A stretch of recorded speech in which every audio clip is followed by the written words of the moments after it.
आवश्यक नाहीये.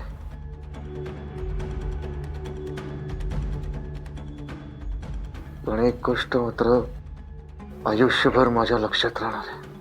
काय? तू माझ्यासाठी देवळात गेलीस, शंभू महादेवाशी भांडलीस, माझा जीव वाचावा म्हणून त्याला दुधाचा अभिषेक घातलास. तुझ्या या सगळ्या प्रयत्नांमुळे माझा श्वास चालू आहे. शक्ती जिवंत आहे.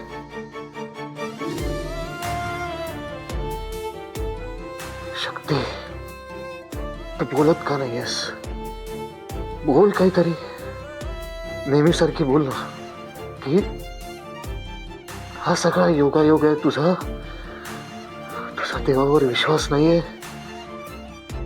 हे सगळं देवाने नाही केलेलं वगैरे वगैरे. बोल ना काहीतरी बोल.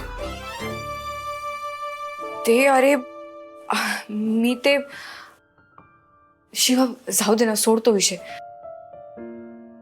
बरं मला सांग, मगाशी तू इथे जमिनीवर डोळे मिटून कोणाला नमस्कार करत होतास?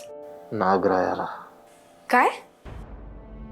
अरे पण आम्ही जेव्हा इथे वॉर्ड मध्ये आलो तेव्हा इथे कुठेच नाग नव्हता. मग पण तो याला माझा भ्रम समज किंवा भास. मी इथे नाग पाहिला. नागराजा इथे आला होता आणि मला खात्री आहे माझ्या शंभू महादेवाने माझ्या रक्षणासाठी त्याला इथे पाठवलं होतं.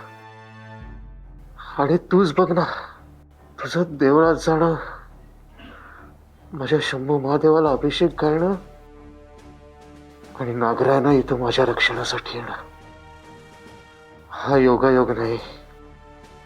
याचा नक्कीच काहीतरी संबंध असणार नाही, आहेच.